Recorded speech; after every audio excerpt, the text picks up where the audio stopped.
ఎలా ఉన్నారు? దేనికి క్యారియర్ తీసుకొచ్చారు? ఈ రోజు మీ పుట్టినరోజా?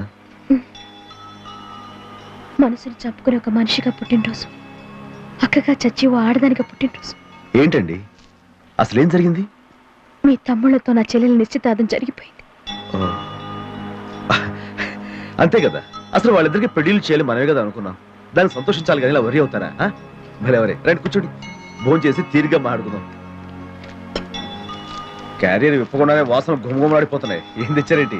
మనసులో అంత బాధ ఉండి కూడా ఎలా మామూలుగా ఉండగలుగుతున్నారు? ఎందుకు ఉండకూడదు? అసలు నాకు బాధ అంటూ ఏమీ లేదే. చూడు దేవి, నిజంగా మనం వాళ్ళని ప్రేమించే వాళ్ళమే అయితే వాళ్ళ నుంచి మనం ఏమీ కోరుకోకూడదు. వాళ్ళు ఎలా ఉండాలి, ఇది చెయ్యాలి అని ఆశించినప్పుడే మనకి నిరాశ ఎదురవుతుంది.